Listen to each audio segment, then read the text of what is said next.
Okay, so I saved one of my favorite things for the last use case, and this is storm damage assessment.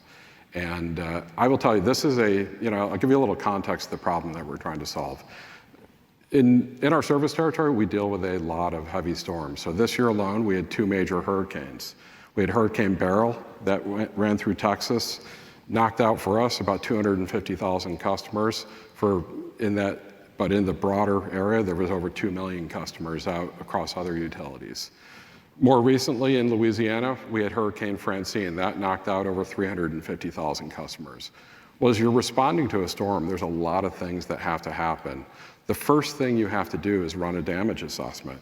You have to really put eyes on what of your asset is actually broken so that you can prioritize it appropriately so you know what needs to be fixed and the sequence of fixing it.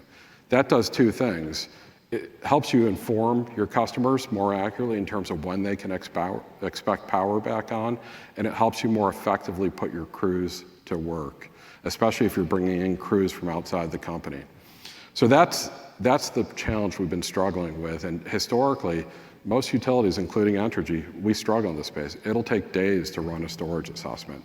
During that time, and hurricanes hit in the height of summer, so during that time, your customers are without air conditioning, they're without power. It's a situation that gets exponentially worse day in and day out. So the problem we were trying to solve in that case is how do we shrink damage assessment from days down to hours? So this is the concept that we're working on. We call it AirDAT, which is Air Damage Assessment. And what we're trying to do from this is take what has historically been a ground-based, heavy manual assessment process and lift it up into the air. In other words, use fixed-wing aircraft equipped with lidar as well as capturing still imagery that will be sent out on set patrol areas. So think about an aircraft that's running 2,000 feet in the air, that's doing anywhere from 100 to 150 miles an hour. You can capture a lot of territory very quickly. Particularly if you look, if you go a couple miles outside of New Orleans, you'll notice there's a lot of spaces that aren't very easy to get to. There's a lot of swamps, there's a lot of places that just vehicles, particularly after a storm, can't get to. From the air, you can capture that very quickly. And as you employ multiple aircraft at the same time, that gives you an even greater ability to cover the service territory. So we start with the fixed-wing aircraft that's capturing both lidar and still imagery. From that, we feed that imagery into a data model. The model, based on AI, will actually take the imagery and identify assets that are down. So think down power lines, vegetation issues, poles, transmission lines. It'll produce damage assessments from that and ultimately deliver a full damage assessment file. Now, the aspiration with this, and as I mentioned, we are still working on this, is that this process, essentially the second the hurricane's out of the territory, you've got a plane in the air, it's capturing that data, it's running through the model in real time. As that plane lands, we are delivering a full assessment file in hours in what used to take days. So while we're still working on it, we've come a little ways here, and I wanted to show you a little bit of what we found. So Hurricane Francine, which came through here a little while ago, we actually ran a proof of concept of this. And what we were trying to do is really test the technology itself to find out how accurate is it and can we build a process around it. Now, this is a little bit hard to see, I'm sure, but let me walk you through what you're looking at. On the left-hand side of the chart, you're looking at essentially is our data model, and that's all those dots represent lidar imagery. So the white is the ground, the green dots are actually power lines. That pole that you see in the middle, well, that's just that's a pole.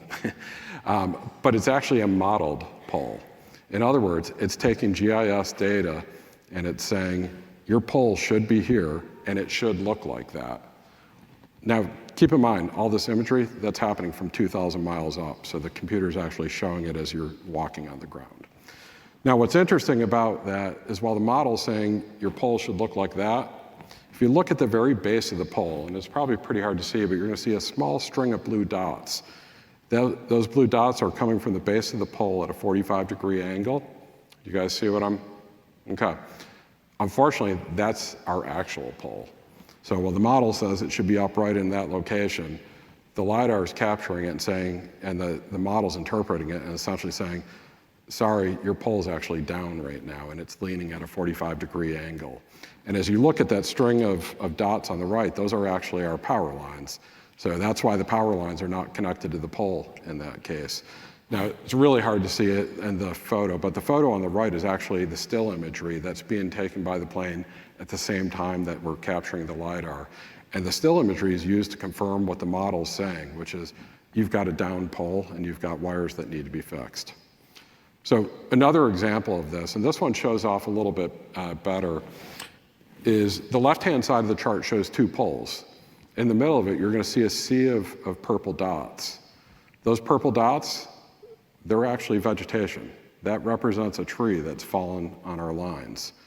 If you look to the picture on the right, the still imagery is capturing and confirming that. You can see a big fat tree sitting on our wires. So again, think about a storm that's coming in, that's hitting multiple parishes at the same time. It's impacting hundreds of thousands of customers. You've got an ability to send up a plane or multiple planes to capture this data at 100 miles an hour, as opposed to individuals on the ground that have difficulty actually getting into the spots. You have the ability to quickly shrink the assessment time and get very actionable data into the hands of our crews so that they can go out, generate work orders that are prioritized, that will help get our power back on quickly. And the other benefit of this is you've got a much more complete assessment early in the process, so we can proactively communicate with our customers that, hey, it may take X days to turn your power back on. And while that may not be a great answer, it is a better answer than a wide range where they can't really make a decision based on that. So it's still early in the process right now. We have a viable proof of concept. It showed very promising results. Our work in front of us next year is to build an end-to-end process around this where we can actually turn this to drive the outcomes that we're looking for. Our aim right now is to have this in place by next hurricane season. So with that, I'll leave you with a couple of thoughts and comments. The first is, hopefully it's, tough to, I ran through these in pretty quick succession, but hopefully you got a sense that there is real value to be had from AI solutions today. We're really excited about the technology. It works. We're using it to solve real world problems. And most excitingly, it's expandable. It's something that can scale to other use cases very easily. So right now, our problem is not identifying use cases. It's really prioritizing use cases. So it's a very exciting time to be in the industry right now, and we're excited about what we have in front of us. So with that, I appreciate the time.